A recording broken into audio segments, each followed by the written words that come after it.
meus amigos e minhas amigas, sejam mais uma vez bem-vindos ao nosso estudo da Bíblia por meio da lição da Escola Sabatina. E neste novo trimestre nós estaremos estudando este guia aqui, esse roteiro que tem como título Alusões, Imagens e Símbolos, como estudar a profecia bíblica. E eu estou animado, confesso que estou empolgado de estudar a Bíblia com você neste novo trimestre. Também fico feliz de ter a sua companhia, a sua parceria aqui nesses estudos que serão magníficos, que terão como objetivo abordarmos de maneira clara, de maneira específica, a profecia bíblica. Nós poderíamos pensar aqui alguns textos, tratar de alguns elementos proféticos e conseguiremos então identificar com mais clareza o que significa alguns elementos do texto bíblico, alguns componentes ali da palavra de Deus que muitas vezes não é entendido por todos. Quais serão os métodos que nós utilizaremos? Quais serão as estratégias que são explicadas na própria Bíblia de como podemos interpretar o texto sagrado, principalmente as profecias? Você quer saber as respostas para essas perguntas? Você precisa mais que depressa fazer a sua assinatura, pedir a sua lição da Escola Sabatina se você ainda não tem. Você pode pedir a sua lição da Escola Sabatina na Casa Publicadora Brasileira, www.casapublicadorabrasileira.com.br, ou você pode procurar encontrar também essa lição da Escola Sabatina na editora Luz do Mundo. Eu vou deixar aqui abaixo o endereço, o link para que você possa fazer o seu pedido. É importante que você estude a lição da Escola Sabatina e que você esteja empenhado, dedicado em anotar, se esforçar, se dedicar para que o estudo seja completo e pleno. E nessa semana nós iremos estudar a lição número 1, que tem como título Alguns Princípios da Profecia. Ou seja, antes de você estudar qualquer profecia, existem alguns princípios, existem alguns métodos, existe a maneira correta e a maneira incorreta de se estudar o texto sagrado. E até aqui nessa lição número 1, nós estudamos no verso para memorizar o seguinte: aquele que se gloria, glorie-se nisto, em me conhecer e saber que eu sou o Senhor, e faço misericórdia, juízo e justiça na terra. Porque dessas coisas me agrado, diz o Senhor. Se tem algo que Deus se agrada, é de se revelar a nós. E o pouco que Ele revelou a nós já é suficiente para que possamos compreender o plano da redenção, os seus propósitos de salvação para a humanidade. E aqui diz que nós, muitas das vezes, vivemos em um mundo onde muitas pessoas têm a tendência de tirar suas próprias conclusões sobre a profecia. E aí fica como um instrumento na mão de um instrumentista. Cada um tira a música que quer. Alguns pegam a Bíblia e chegam a uma interpretação. Outros chegam a outras interpretações. Agora, por que seria que cada um chega à própria interpretação? Porque cada um utiliza, às vezes, um método diferente. Então, se eu quero ter um resultado, isso vai depender do método de interpretação que eu irei utilizar. E nós iremos falar na lição aqui sobre esses métodos de interpretação que é usado nos meios da teologia. Nós, adventistas do sétimo dia, nós adotamos um método historicista, gramático histórico, ou seja, em que os eventos se cumprem ao longo da história. Mas existem outros que adotam outros métodos, método futurista, o preterista, iremos falar deles, né? O método alegórico, o idealismo, mas o importante é que você tenha interesse de buscar entender esses conceitos e você então vai aprender muito da lição da Escola Sabatina. Eu gostaria de deixar aqui a indicação de materiais e livros para que você possa ler, para enriquecer ainda mais o seu estudo da lição da Escola Sabatina durante o trimestre. Nós temos o livro Como Interpretar as Escrituras, no capítulo 11, ou melhor, no capítulo 7, capítulo 11 e capítulo 13, irão falar desses temas aqui abordados, como estudar a profecia bíblica. Também temos o livro Como Entender a Bíblia, no capítulo 11, que fala a Bíblia e a profecia. Temos também o texto de Ellen White, Mensagens Escolhidas, no volume 1, na página 14 à página 23, fala como podemos entender a Bíblia e estudá-la de uma maneira mais clara, quais são os métodos, objetivos, quais são os riscos que podemos sofrer ao usar a Bíblia de maneira inadequada. Também temos o livro O Grande Conflito, a introdução do livro Grande Conflito, da página 7 até a página 14, vai trazer esclarecimentos importantes aqui sobre como estudar a profecia bíblica. Eu tenho aqui também no meu estúdio, no cenário, o Tratado de Teologia, na página 75, vamos citar daqui a pouco um trecho dele, Astronomia e as Glórias do Adventismo. Então, o Tratado de Teologia está aqui, tem um capítulo que fala somente sobre profecias. Também nós temos Astronomia e as Glórias do Adventismo, um livro fantástico, escrito pelo Anderson Velten e o Juarez Rodrigues, que fala também de profecia, elementos de Daniel, Apocalipse e precisamente sobre Apocalipse. Eu já indiquei no canal esse livro aqui, Revelações de Jesus Cristo, do pastor Hank Stefanovic, que também é uma obra muito boa para quem está estudando profecia. Então deixa eu colocar de novo aqui no cenário, para que você veja aí, faça suas anotações e que você possa também ser incentivado para estudar e buscar um pouco mais. Nós traremos aqui, sempre que possível, alguns suplementos teológicos, geográficos e, como sempre fazemos, para que o seu estudo fique cada vez mais interessante e você tenha mais argumentos para comentar na classe da Escola Sabatina. Se você é professor também, você terá argumentos, perguntas para poder trazer ali para o seu estudo tornar-se mais interessante, mais simples, mais claro e objetivo, para que todos possam entender, não é verdade? Então, o que eu preciso saber quando eu vou estudar profecia? Então, vamos aqui para o nosso aplicativo. Algumas pessoas me perguntaram nos comentários essa semana, qual é esse aplicativo? Nós estamos utilizando o aplicativo Escola Sabatina. Você vai no Play Store ou no Apple Store e você digita lá Escola Sabatina. É o primeiro que vai aparecer. Então você vai baixar e vai abrir a lição aqui.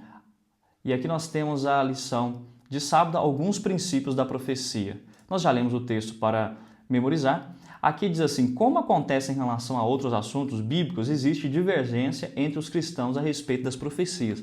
Você já notou que sempre que se fala de profecias, algumas pessoas ficam empolgadas, excitadas com o assunto, e isso leva a alguns exageros, alguns apelos para fatos fantasiosos, sensacionalismos, ou podemos até dizer teorias conspiratórias, que vão gerando nas pessoas aquela empolgação, aquele medo, aquele entusiasmo, mas que no final isso é tão fantasioso que vai perdendo o seu valor, porque com o sensacionalismo as pessoas pensam, poxa vida, isso vai acontecer semana que vem, né? Tal coisa está se desenvolvendo, se desenrolando, e as pessoas ficam empolgadas, mas o que acontece é que dali uma semana ninguém mais lembra daquele assunto, aquilo que a pessoa sensacionalista levantou não acontece, e isso gera um descrédito para a profecia e as pessoas vão perdendo o interesse. Por isso que não é legal, não é bom as pessoas seguirem sensacionalismos ou teorias conspiratórias que são levantadas a bases de contextos que são subjetivos, pessoas que usam fontes imparciais para poder levantar teorias mirabolantes, né? Então, eu e você não precisamos crer nisso, precisamos apenas crer no texto sagrado. Eu sempre repito aqui o que está escrito no Testemunhos para a Igreja, volume 7, onde diz, na página 71, que uma só sentença das Sagradas Escrituras vale mais do que 10.000 ideias ou argumentos humanos. A própria Bíblia é a sua intérprete e nós precisamos partir desse pressuposto. Então, aqui diz que, infelizmente, muitos acabam pensando que alguns livros da Bíblia, como o Apocalipse, são simplesmente incompreensíveis. Outros líderes religiosos até incentivam os membros da igreja a não estudar esse livro, porque dizem que é um livro incompreensível, que não existe valor nele. Mas quando nós estudamos ele profundamente, nós vemos que o livro do Apocalipse é um complemento dos evangelhos. É como se fosse a sucessão. Podemos chamar o Apocalipse de quinto evangelho, porque nos evangelhos nós vemos a história de Jesus, não é verdade? Mas e depois que Jesus subiu ao céu? O que ele está fazendo? Onde ele está? O livro do Apocalipse, ele apresenta para nós não só o Apocalipse, mas o livro de Daniel, o livro de Hebreus, livros apocalípticos, que são profecias, apresentam o que Jesus está fazendo. Então é importante para nós também termos conhecimento desse livro, né? Assim, em vez de tentar compreendê-lo, eles simplesmente o evitam. Será que essa seria a melhor escolha, o melhor método? Não, não podemos evitar. Precisamos tentar forçar a mente, se dedicar para entender esses conceitos aqui da profecia bíblica e resolver os problemas que nós temos de interpretação. Aqui diz no finalzinho assim: nesta semana vamos estudar alguns princípios que nos ajudam a interpretar as profecias de maneira coerente e confiável. Então existem alguns pontos que eu quero apresentar para vocês de forma clara, ponto a ponto, tentar ser simples. Você não entender, coloque aquilo que você não entendeu nos comentários, nós tentaremos responder à medida do possível. Se você também tem um comentário, faça, será bem-vindo aqui no canal. Então, partindo nós precisamos gerar interesse nas pessoas, precisamos dar credibilidade ao texto sagrado e precisamos usar os métodos corretos. Essa é a introdução. Indo à parte agora de domingo, quem lê, entenda. Entre na livraria e você irá observar que existem inúmeros livros sobre profecia bíblica. Logo você perceberá que existe uma variedade gigantesca do ponto de vista de interpretações diferentes. Eu disse que as interpretações serão diferentes de acordo com o método que você utilizar. E eu falei que nós, adventistas do sétimo dia, nós adotamos um método de interpretação da Bíblia que é o histórico-gramatical ou historicista, onde os eventos eles vão se desenrolando e se cumprindo ao longo da história. Quando você, por exemplo, lê o Apocalipse e você nota ali as trombetas, você nota que os elementos que é apresentado na primeira trombeta se refere ao primeiro século, à época em que Jesus viveu. Então você olha para a sétima trombeta e vê que ela fala da volta de Jesus. Então você crava a primeira trombeta no início do ministério dos apóstolos da igreja primitiva e você crava a última trombeta na volta de Jesus. E aí você vai agora encaixando as demais trombetas ao longo desse período. Isso o que é interpretação bíblica pelo método historicista. Agora, o que nós precisamos entender é que muitas pessoas não usam apenas esse método. Nós não vamos à Bíblia já pensando assim, eu sou historicista, então eu vou interpretar a Bíblia com base na história. Não, você vai ao texto bíblico, você estuda o contexto, você analisa os pontos estes e aqueles, e você vê que tudo está se cumprindo ao longo da história, e você então agora adota o método, que é o método correto, que é o historicista. Mas algumas pessoas vão até a Bíblia e adotam outros métodos. O preterista, que coloca todo o cumprimento profético para os dias do seu autor, para os dias do profeta. Então ele vai dizer que Daniel, ele viveu naqueles dias e as profecias que ele tinha eram apenas para os seus dias. Outros vão dizer que o que Jesus disse se cumpriria apenas para os apóstolos naquela geração e não seria para depois, né? Outros vão dizer que aquela profecia é apenas condicional. Então, as profecias elas estão divididas em duas, a clássica e a apocalíptica. A clássica ela é realmente para os dias do profeta, ela é condicional, mas a profecia apocalíptica ela é uma profecia incondicional. Independente do que houver de reação humana, ela vai se cumprir. Enquanto a profecia clássica é algo apenas local, a profecia apocalíptica ela já é uma profecia que é universal. Independente das escolhas humanas, ela é incondicional. Agora, o texto diz, quem lê, entenda, né? Para alguns, talvez a Bíblia seja como um violino antigo, que você pode tocar nele qualquer música que quiser. Seria assim? Sabemos que não. Deus é um Deus perfeito, magnífico, e Ele esclareceu para nós que o que Ele quer que conheçamos, não é mesmo? Ela ensina que o contrário, não é mesmo? Ela nos convida a estudar as profecias, deixando claro que Deus não fala em vão e que podemos conhecer a verdade a respeito daquilo que Ele nos diz em Sua palavra. Leia Mateus 24:15, Apocalipse 1:3, Mateus 11:24, ou 29, melhor dizendo, Jeremias 9:23-24. Segundo esses textos, por que Deus se dá a conhecer? Olha, nós temos Mateus 24:15 que diz, quando, pois, virdes que a abominação da desolação que falou o profeta Daniel está no lugar santo, quem lê, entenda. Qual era o método de interpretação que Jesus utilizava? Isso aqui é muito bonito. Quando nós olhamos para esse texto, nós vemos que Jesus leu o texto de Daniel e disse, olha, isso aqui está escrito de forma simbólica, então você deve entender de forma simbólica. Quem lê, entenda. Ele disse, você precisa descodificar o código, você precisa decifrar esses elementos para que você consiga chegar ao objetivo almejado. Apocalipse 1, verso 3. Bem-aventurado aquele que lê e os que ouvem as palavras dessa profecia e guardam as coisas que nelas estão escritas, porque o tempo está próximo. Mateus 11, 29. Tomai sobre vós o meu jugo e aprendei de mim, que sou manso e humilde de coração, e encontrareis descanso para a vossa alma. Em Mateus 24 a 15, nós vemos o ponto central que você deve ler e procurar entender. Você deve fazer esforço, comentar, ou melhor, analisar textos dentro do contexto. Precisa buscar outros textos sobre o mesmo assunto para ter uma totalidade do texto ou do assunto apresentado. Apocalipse 1, verso 3 diz que é feliz aquele que lê, aquele que ouve e aquele que guarda. Ouvir significa obedecer, guardar significa viver os elementos que você estudou, colocá-los em prática na sua vida. Mateus 11, 29 diz que ele quer que você aprenda dele, porque ele é manso e humilde de coração. Aí Jeremias 9 nós já estudamos no verso para memorizar, onde diz que se nós vamos gloriar em algo, que venhamos gloriar-nos em conhecer a Deus. Por que se gloriar em coisas terrenas se podemos nos gloriar no conhecimento de Deus? Quanto mais você conhece de Deus, mais você o ama. Quanto mais você conhece de Deus, mais pleno será a sua adoração. Quanto mais você conhece de Deus, você terá menos medo de enfrentar a vida, terá mais clareza e viverá melhor. E esse é o elemento chave. Então, segundo esses textos, por que Deus se dá a conhecer? O conhecimento de Deus é dado pela pesquisa, você precisa pesquisar para conhecer. Ele se revela a fim de partilhar os seus planos celestiais e nos deixar participar do plano da redenção, do plano da salvação. Ele quer te deixar a par do porquê ele age da maneira que age. Então, esse é um ponto muito importante que você precisa analisar, tá bom?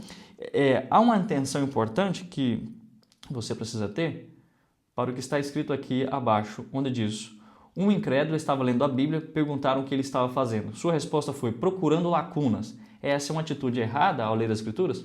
Claro, muitas pessoas pegam a Bíblia para apenas usar pontos dela ao seu favor, para ter uma brecha para pecar.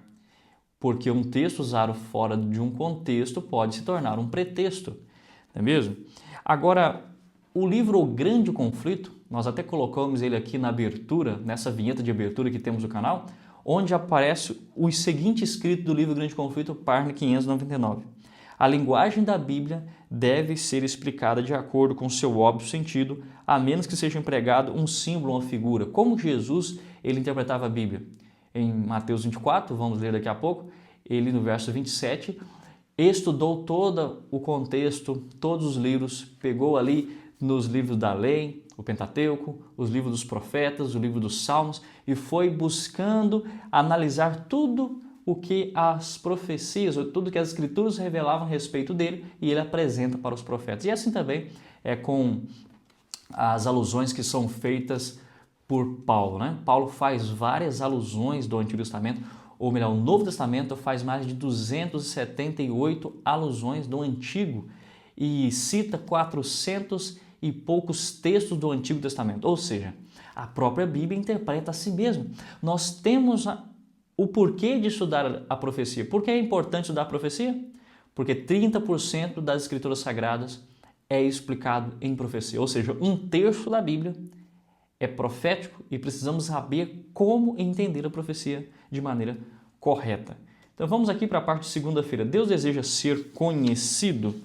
Sim, Deus deseja ser conhecido. Agora, podemos conhecer Deus totalmente? Não.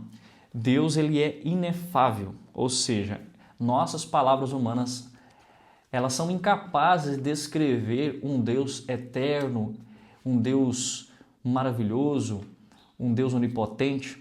Nós somos limitados para dar respostas com respeito ao conhecimento de Deus. O que nós precisamos para a nossa salvação, ele nos revelou. A revelação geral, a natureza, os aspectos importantes, né? O apóstolo Paulo diz lá em Romanos, capítulo 1, que os seres humanos são indesculpáveis diante de tantas provas no meio da natureza. Mas também temos a revelação específica, a revelação especial, que é Jesus Cristo e as Escrituras Sagradas. Agora, o que a Bíblia ensina? O que a Bíblia ensina sobre o conhecimento de Deus em comparação com o nosso? Olha só esses textos aqui. Salmo 139, o verso 6, fala assim: tal ciência é para mim maravilhosíssima, tão alta que eu não posso atingir. A revelação de Deus ela é muito ampla e a razão humana é limitada para compreender Deus. Nós somos incapazes descrever, de explicar, de entender plenamente Deus. Salmo 147, verso 5, grande é o nosso Deus e grande poder, seu entendimento é infinito, agora o nosso é finito. Ó profundidade das riquezas, tanto da sabedoria como da ciência de Deus, quão insondáveis são os seus juízos. Não tem como sondar, não tem como prescrutar, não tem como analisar de forma precisa, não tem como fazer uma pesquisa minuciosa e conseguir chegar a todos os detalhes. Podemos apenas conhecer o que ele nos deu a oportunidade. E são inescrutáveis os seus caminhos. 1 João 3,20, sabendo que se o nosso coração nos condena, maior é Deus que o nosso coração e conhece todas as coisas. Deus conhece todas as coisas, nós temos um conhecimento limitado. Por quê? Porque quando falamos de Deus, nós estamos falando de elementos sobrenaturais, estamos falando de uma realidade divina, estamos falando de uma ordem elevada de coisas que está numa dimensão superior, contrária a nós, que nós somos limitados, o pecado nos limitou em algumas tendências. Então, a capacidade nossa cognitiva, ela é limitada. Existe uma incapacidade cognitiva de entendermos todos os elementos. Então, nós poderíamos responder aqui o que nessa resposta? Na pergunta, né? O que a Bíblia ensina sobre o conhecimento de Deus em comparação com nós? Nossa mente é finita e incapaz de compreender Deus em sua completude. Somos finitos e limitados. Já Deus é inefável, indescritível, inescrutável, como disse o texto, né? O que sabemos dele é porque ele quis que soubéssemos, né? Aqui acima diz assim, o problema não é que Deus não tenha o vocabulário para se comunicar conosco. O problema é que nós não temos o vocabulário nem a capacidade intelectual para compreender totalmente o que ele quis dizer. Jamais compreenderemos a mente de Deus de forma absoluta, pois ele é infinito e onisciente. Mal conseguimos compreender as coisas criadas, então como poderíamos entender completamente o Criador? Como disse certa vez um jovem amigo, se nós temos dificuldades para entender assuntos que já foram revelados, como a física quântica, a engenharia moderna, o design inteligente, como poderíamos entender de coisas que estão em uma dimensão superior, não é verdade? No entanto, mesmo que jamais sejamos capazes de compreender tudo, podemos entender o que é necessário para a nossa salvação. E um dos principais objetivos da profecia é ilustrar o plano da salvação, como disse aqui em nossa lição. Não é mesmo? Olhem só,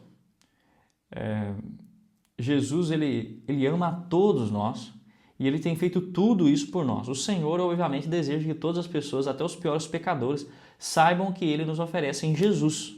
E a profecia tem um propósito de fazer exatamente isso, revelar o plano da salvação, explicar sobre elementos sobrenaturais, sobre a luta entre o bem e o mal, sobre os potestades e principados que atuam nessa ordem elevada de coisas. E como nós podemos até lembrar do que Paulo escreveu lá em 1 Coríntios 13, como que por um espelho nós entendemos e analisamos as coisas, né? Uma imagem turva, uma imagem embaçada, mas que em um determinado momento Deus vai revelando e clarificando. Por quê? Na época de Paulo, o espelho que eles tinham era um espelho de prata polida, né? Ou um espelho onde a visão era apenas uma visão turva, não um espelho como temos hoje, onde nós vemos todos os detalhes de nosso rosto, mas é uma imagem embaçada.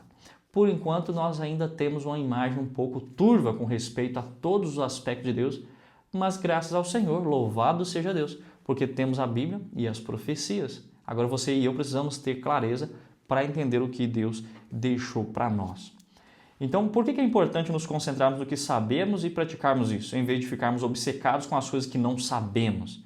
Isso aqui é um elemento importante, meu querido, porque, olhem só, Deuteronômio 29 diz que as coisas reveladas pertencem a nós e aos nossos filhos, porém as cobertas, as não reveladas, pertencem ao nosso Deus. Por que vamos ficar querendo prescrutar, entender elementos que não foram revelados para nós? O silêncio é ouro em detalhes que não foram revelados. Seria uma falta de sabedoria buscarmos trazer teorias conspiratórias. Olha, eu acho que é isso, pode ser aquilo, fulano de tal disse ser isso. Nós estaremos utilizando elementos que não existem comprovação. Então é melhor nós pautamos no que o texto está escrito, né? Se o contexto diz algo, se é algo literal ou algo simbólico, como falaremos na parte de quinta-feira, né? Precisamos partir do pressuposto que o estudo da Bíblia é um estudo sério e que realmente precisamos analisar pontos que constam. Precisamos apresentar provas objetivas e concretas em que todos possam ter acesso. Não podemos dizer assim, é algo oculto, eu tenho algo para revelar para vocês aqui que só eu tenho essa explicação. Já ouviu alguém dizer isso? Né? E ninguém mais sabe disso, eu sou o único que tem essa explicação. Então, cuidado com essas abordagens. Por quê? Porque tudo que nós temos da profecia bíblica é baseado em dados concretos de domínio público, não algo oculto. Tudo que nós analisamos na profecia bíblica é partido daquilo que está na história, que é algo de domínio público que todos podem entender, a uma abordagem que todos podem ter acesso, e não algo ocultista, né? Algo sensacionalista, teorias conspiratórias. Isso apenas gera descrédito e difama a obra de Deus. E atrapalha. Por quê? Porque a pessoa espera algo, aquilo não acontece e depois ele perde o interesse. Esse é o grande perigo de crermos em sensacionalismos, em teorias conspiratórias, em exageros, esses exageros que são muitas vezes geradores de empolgação momentânea, mas que na verdade são fatos fantasiosos, ilusões, né? Ilusão. É como se fosse uma miragem. A pessoa está no deserto e ele, ao longe, por causa da sede, por causa do calor, da estiagem, ele olha o horizonte e ele nota que ali tem um oásis, né? Um córrego, uma cachoeira, e ele pensa, que alegria, eu posso agora me esbaldar, matar a minha sede, saciar a minha sede, eu posso agora correr. Ele começa a correr, ele pula e ele dá de cara com a terra, com a poeira. Não se tratava de algo real, mas apenas de uma miragem. Devemos tomar cuidado com esses pontos, não é mesmo? Vamos avançar, vamos à prática aqui de terça-feira, a ordem para selar as palavras. A ordem para selar as palavras. Então, 30% das escrituras correspondem à profecia. E quando vamos para a pergunta 3, o que o Senhor disse a Daniel? Em Daniel 12, nós temos o seguinte texto: E tu, Daniel, fecha essas palavras e sela este livro até o fim do tempo. Muitos correrão de uma parte para outra e a ciência se multiplicará. O que podemos pensar desse texto, que é uma abordagem que trará clareza para nós. Nós precisamos ter clareza de mente, precisamos estar com a mente atenta e o coração receptivo à voz de Deus. Nós precisamos ler o texto, analisar o texto, precisamos explicar o texto e precisamos aplicar o texto. Então, Daniel, ele se encontra na Babilônia e ele tem várias visões.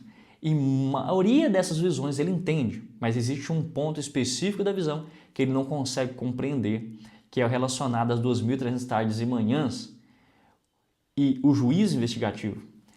E ele, então, não entende uns pontos, ele procura conhecer e saber, e ele procura orar para que Deus dê entendimento. Agora, Deus disse para ele que ele precisava agora selar esse livro, porque ele não iria entender esses fatos, mas viria o momento exato em que esses fatos, essas profecias seriam entendidas. O livro agora seria selado, seria trancado, e em um momento da história, no tempo do fim, ele seria aberto, o compreendimento dele seria acessível para a humanidade. Até o tempo do fim, por muitos correrão para muitas partes e a ciência se multiplicará. Muitos pensam que a ciência que multiplicará aqui sugere que a tecnologia, o avanço científico, tecnológico iria avançar e aí sim haveria um momento em que as pessoas iriam entender. Não, não é isso. O texto está dizendo que a ciência se multiplicará é que no final do tempo, no tempo do fim, as pessoas teriam o entendimento, Deus abriria o entendimento das pessoas para que essas entendessem o que se revelaria em Daniel capítulo 12 e em todo o seu livro, né? E esses elementos que não foram entendidos pelo profeta. Agora, pede para compararmos com Apocalipse 22:10, que diz: E disse-me, não seles as palavras da profecia deste livro, porque próximo está o tempo. Agora, João, quando ele tem a profecia de Apocalipse, Deus diz a ele, você precisa deixar aberto essas explicações a todos, porque esse livro não será selado. Essas pessoas entenderão o que esse livro, o que está contido nesse livro. Então perceba, o livro de Daniel ele foi selado e o livro de Apocalipse não foi selado. Agora, quando nós temos o Apocalipse, João escreve às 7 igrejas e manda o que está escrito na profecia, e as igrejas entendem, porque a linguagem daquela época, as pessoas daquela época estavam mais familiarizadas com aqueles termos, símbolos, e eles conseguem descodificar o código, os símbolos, e conseguem interpretar o que ali estava apresentado. Então, o que nós podemos tirar de conclusão para essa pergunta? O que o Senhor disse a Daniel?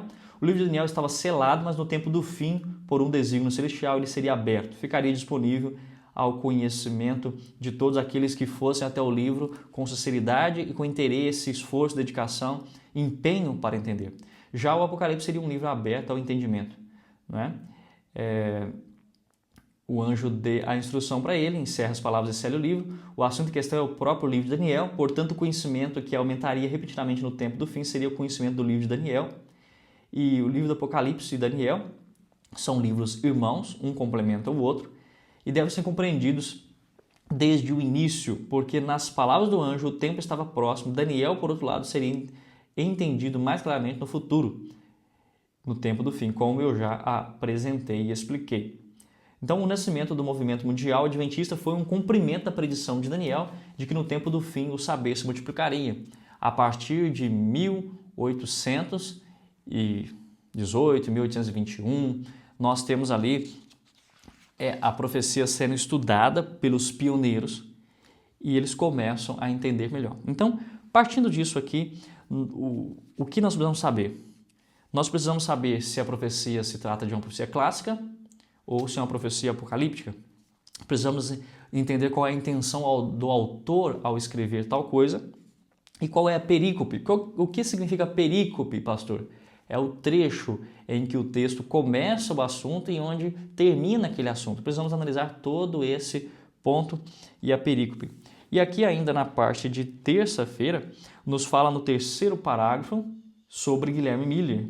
Pensadores cristãos tentaram explicar o livro de Daniel e alguns fizeram grandes progressos, na verdade. Nós temos aí Isaac Newton, que foi um homem em que compreendeu muito das profecias bíblicas e ele foi o primeiro a analisar os termos de princípio dia-ano.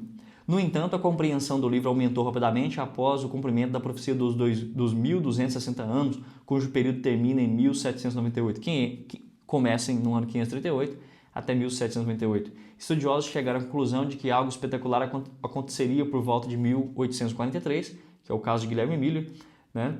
Ele, cujas pregações inauguraram o grande movimento do advento do século XIX, que depois daria origem à igreja remanescente e a uma compreensão mais clara das 3 mensagens angélicas de Apocalipse 14. Isso é interessante, vamos falar um pouco mais disso aqui na parte de quarta-feira, estudando a palavra. Os adventistas devem muito a Guilherme Miller. Quem foi, então, Guilherme Miller? Precisamos falar um pouquinho desta parte, antes de lermos a pergunta 4 e respondermos aqui os textos, precisamos entender alguns pontos. Guilherme Miller nasceu em 1782 e em 1803 ele tinha 21 anos, ele começou a ler livros que falavam sobre o iluminismo, sobre a razão, e ele passa a ser um deísta, aquele que tem a crença de que Deus criou o mundo, mas que não se envolve nos interesses, nas relações com o mundo. Então, se ele nasceu em 1782, isso indica para nós que ele nasceu por volta, perto da época da independência dos Estados Unidos. Os Estados Unidos teve independência em 1776, ele nasce então aqui pouco tempo depois, 6 anos depois, na verdade, e ele nasce nesse período de tempo que eles procuram independência e eles achavam que a independência estava na razão. Já que Deus, ele criou o mundo e o deixou e não se envolve com ele, a salvação não deve vir da Bíblia, da religião, ele pensava, mas sim do iluminismo, da razão. Nós, como homens sociais, precisamos nos envolver na sociedade e promovermos uma libertação, uma mudança, algum tipo de independência. Nós devemos agir porque Deus não está preocupado com o que acontece entre os seres humanos. E assim ele pensava, né? Ele passou a ler livros iluministas como os livros de Voltaire, de David Hume, né? Thomas Paine, e essas ideias desses autores foram sendo introduzidos em sua mente e ele fica assim um pouco meio cético, deísta, né? Com 20 anos, ou melhor, com 30 anos, em 1812, ele então decide ir participar da guerra da Inglaterra e os Estados Unidos, porque ele pensa, eu preciso tomar parte ativa nesse processo de ajudar o desenvolvimento do país e do mundo, né? E diz que em 1814 uma bomba explode perto dele e ele então nota que ele poderia ter morrido. E por que ele não morreu? Ele nota então que Deus talvez realmente estivesse interessado em sua vida e tivesse um propósito na sua vida. Ele também nota que os Estados Unidos ganhou aquela guerra da Inglaterra, visto que os soldados dos Estados Unidos eram o melhor número, tinham menos capacidade militar, tinham menos estratégias de guerra, menos armamentos. E ele nota, como será possível os Estados Unidos ter ganhado da Inglaterra, visto que nós somos mais fracos, não temos nenhuma capacidade para isso. Pode ser que Deus tenha algum interesse nos Estados Unidos e na minha vida, por isso eu não morri na guerra. E ao voltar, ele começa a participar dos cultos da Igreja Batista, ele era batista, sua mãe era batista, e ele vai à igreja. E as pessoas ali leem o sermão. Um certo dia, quando alguém não está ali para ler o sermão, ele é convidado a ler o sermão. E ele, com 34 anos de idade na Igreja Batista, a igreja de sua família, ao ler um sermão, ele é tocado pelo Senhor Deus e ele começa a sentir todo o peso do seu pecado, começa a sentir que a palavra de Deus realmente poderia trazer paz e preencher o vazio da alma e ele começa então a estudar a Bíblia. E ele começa a seguir alguns métodos de interpretação. Ele usa apenas a Bíblia em uma concordância bíblica e ele tem um propósito, apenas passar para o texto seguinte, o versículo seguinte, quando ele compreender o texto que ele está lendo atualmente.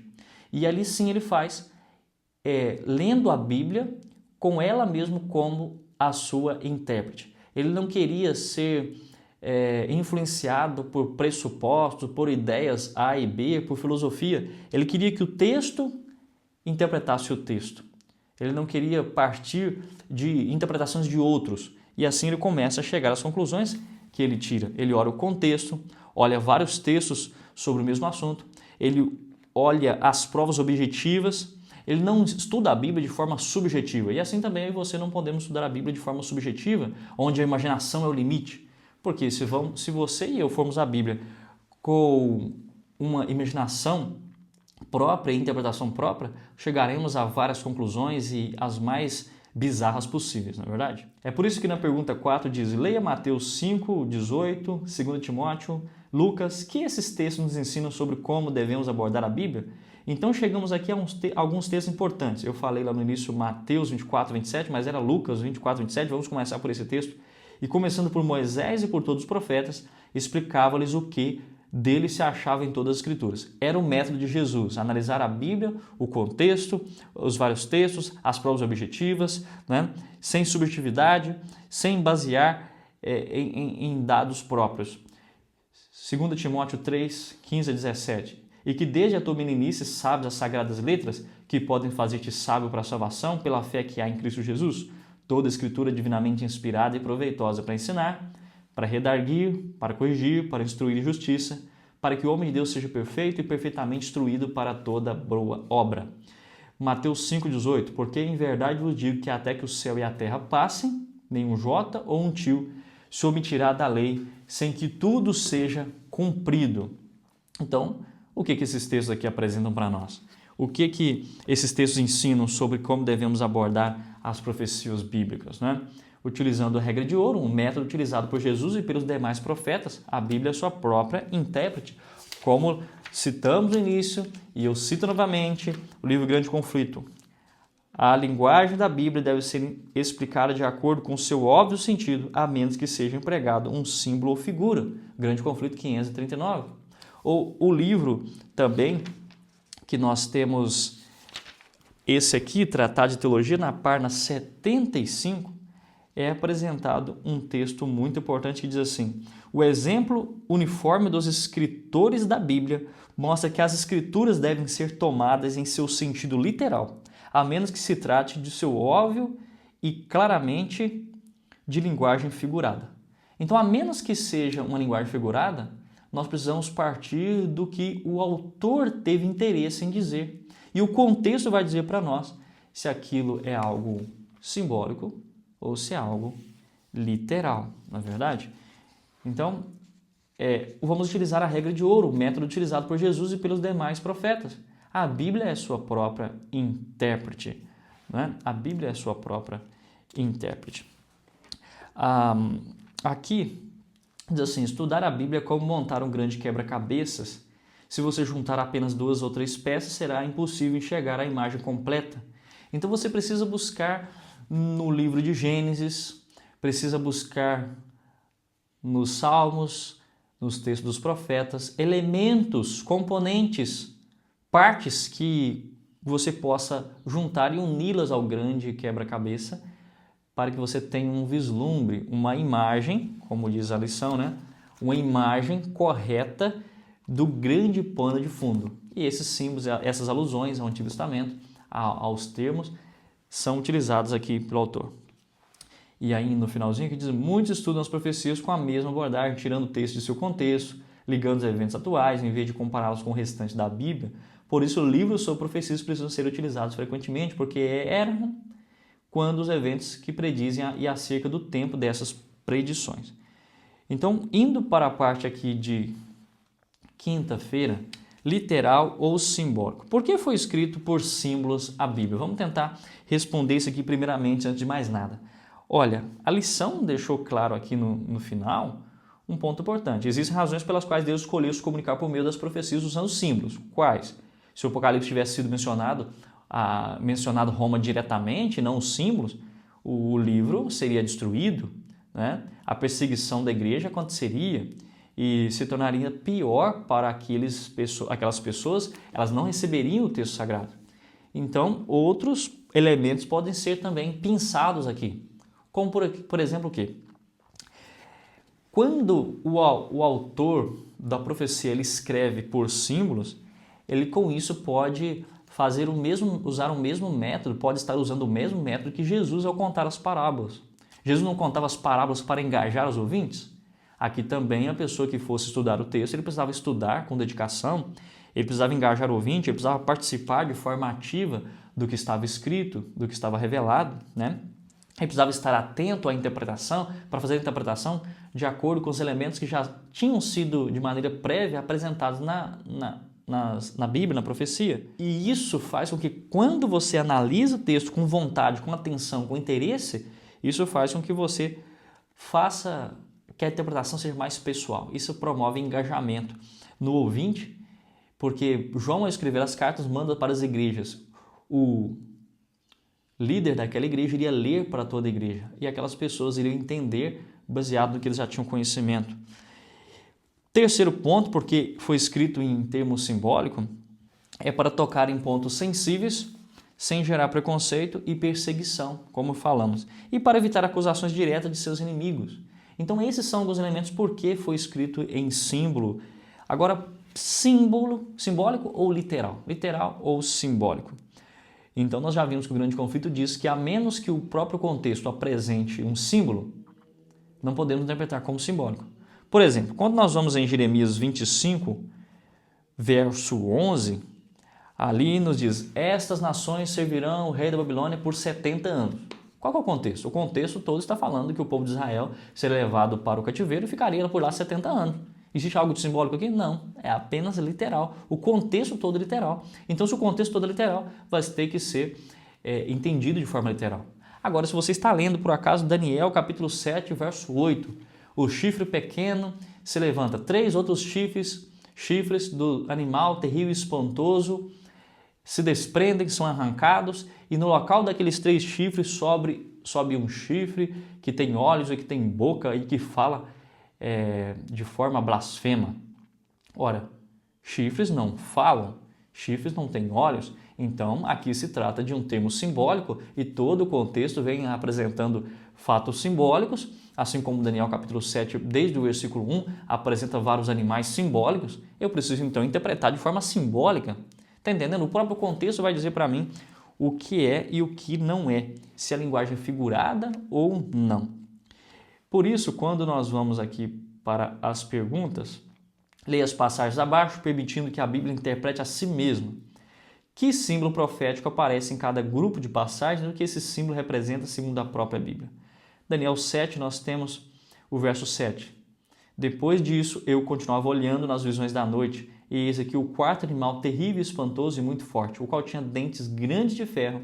Ele devorava e fazia em pedaços e pisava os pés, o que sobvejava era diferente de todos os animais que apareceram antes dele e tinha 10 pontas.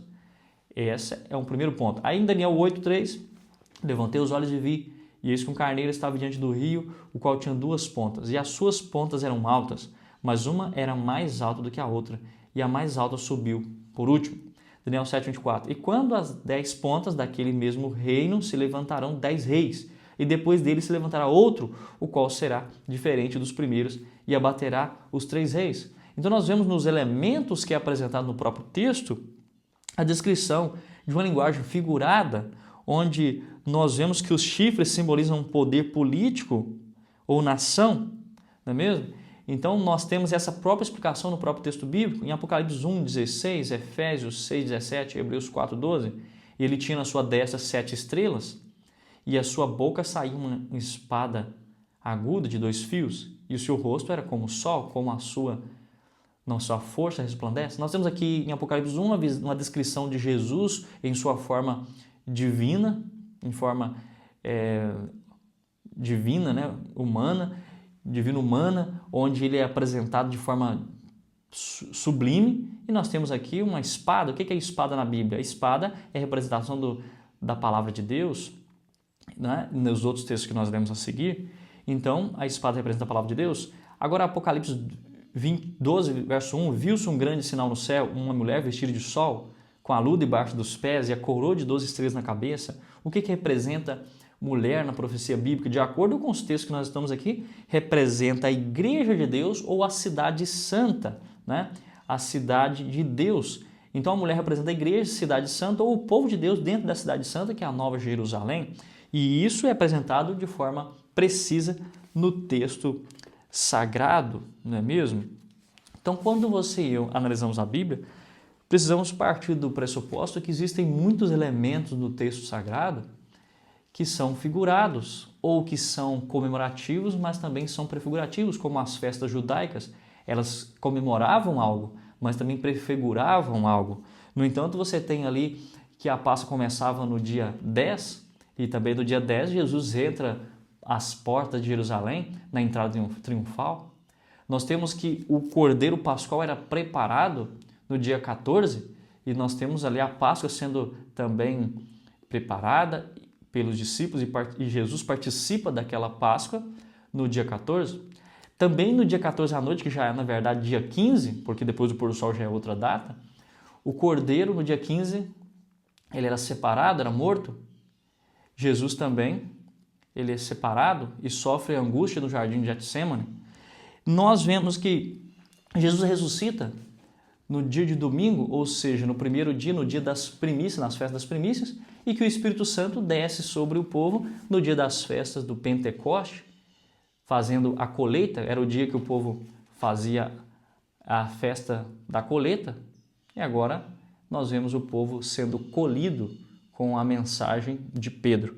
Então as festas judaicas elas eram comemorativas e prefigurativas, ou que seja, que apresentavam um cumprimento posterior, e temos festas judaicas que ainda não se cumpriram e que ainda irão se cumprir. Esse livro aqui do meio, né, Astronomia e a Glória do Adventismo, apresenta isso de forma detalhada e precisa. Então, meus queridos irmãos, Jesus, por exemplo, era um tipo de Moisés. Nós precisamos analisar de maneira completa tipologias.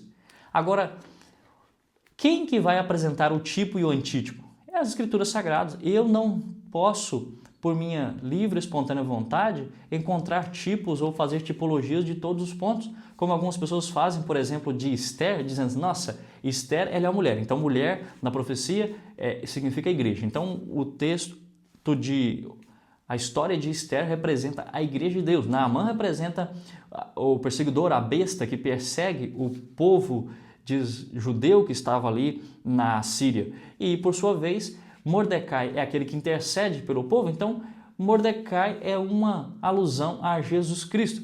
E aí, meu irmão, as pessoas começam a fazer essas tipologias modernos baseado em elementos que não estão contidos na Bíblia.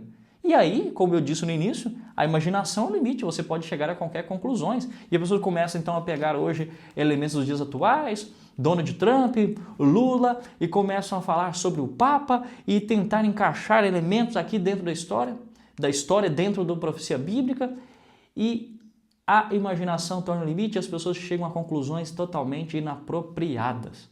Como, por exemplo, existem por aí pessoas dizendo, olha, há muitos anos as pessoas dizem assim, olha, o decreto dominical está para ser assinado pelo Papa, está lá na mesa, na gaveta do Papa, só falta ser assinado. Onde as pessoas tiraram isso? De que o Papa irá assinar o decreto dominical? Isso apenas mostra que nós não temos o conhecimento necessário das Sagradas Escrituras como deveríamos ter. Porque a profecia bíblica não diz que o Papa, em momento algum, irá assinar algum decreto dominical. O decreto dominical será aplicado pela cópia, pela imagem da besta. A primeira besta, ela teve o seu papel e teve o seu momento, mas ela não vai atuar novamente da mesma forma. Agora, a imagem da besta, que é o poder que será dado aos Estados Unidos, que vai implantar o decreto dominical. Mas muitas pessoas começam a criar ideias mirabolantes, teorias conspiratórias, sensacionalismo, tirando coisas de trás da orelha, como diz por aí, sem estudar o livro O Grande Conflito, do que ele diz realmente como interpretar a profecia bíblica e o que realmente podemos entender da profecia.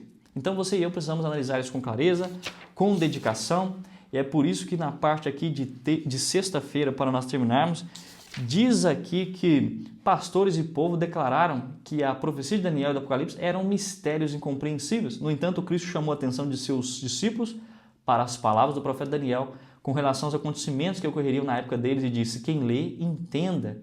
E a afirmação de que o Apocalipse é um mistério que não pode ser compreendido é contradita pelo próprio título do livro, Revelações de Jesus Cristo. Ele quer se revelar e quer que você compreenda, ele está mostrando as coisas que em breve deve acontecer, e ele diz que é bem-aventurado aquele que lê, aquele que se dedica, aquele que se empenha. Então, meu irmão e minha irmã, se esforce para compreender tudo o que você puder. Assim como naqueles filmes de ficção, onde a pessoa procura, né? Como se você fosse um grande Indiana Jones, você começa a pesquisar, buscar na arqueologia, buscar nos livros, buscar na história, elementos que possam ajudar você a compreender os textos sagrados. Estou fazendo aqui apenas referência a esse personagem para que você note que eu quero falar sobre o esforço, sobre o estudo, sobre descodificar o texto que está codificado. Se empenhe, busque encontrar a fórmula, o meio para ter a clareza de mente, a amplidão do Espírito Santo atuando em você. Eu estou apenas fazendo alusão ao personagem para te dar esse endereço. Não estou aqui fazendo apologia para que você veja esses filmes ou que você gaste tempo com essas coisas fúteis e superficiais. Não, eu estou aqui dizendo que nós precisamos examinar as Escrituras Sagradas como um fio de ouro condutor que leva de um assunto ao outro, trazendo clareza e explicação. Agora, por que eu preciso saber disso? Porque você é filho e filha de Deus. E porque a palavra de Deus diz em Deuteronômio 32. O que diz em Deuteronômio 32? Que você deve se dedicar no conhecimento da palavra de Deus. Porque esse conhecimento é o quê? Esse conhecimento, como diz no capítulo 32, verso 46. E diz-lhe, guarde no coração todas as palavras que hoje testifico entre vocês, para que ordenem aos seus filhos que tratem de cumprir todas as palavras desta lei. Porque esta palavra não é para vocês coisa vã, antes é a vossa vida. Vocês prolongarão os dias na terra, que passando o Jordão vocês vão entrar e então tomarão posse.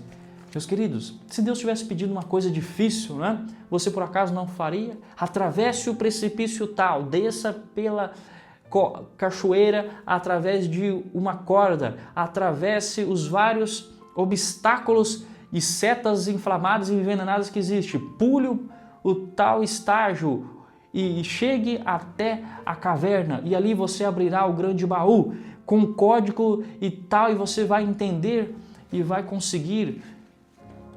Irmãos, Deus deu de forma clara a Bíblia explicando, só precisamos ler e buscar entendê-la. Que você se firme na presente verdade, que você se dedique, se empenhe, busque hoje, mais do que nunca, ler os espíritos de profecia, ler principalmente o livro Grande Conflito, ler os elementos proféticos e tentando identificar na história, em vez de gastar tempo com filmes, novelas, séries que não levam a lugar algum, pegue os livros da história e comece a estudar os livros sobre a história geral e começará com certeza a entender esses fatos dentro da profecia bíblica e como tudo se cumpre ao decorrer da história.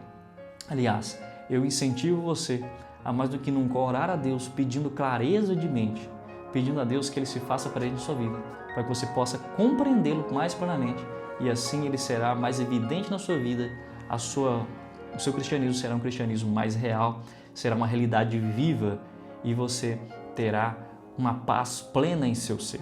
Esse é o interesse do canal Teologia Adventista para você e nós nos encontramos na próxima lição para estudarmos um pouco mais sobre a profecia e desvendar esses elementos que estão codificados. Que Deus abençoe você e nos encontramos então na próxima lição. Até lá!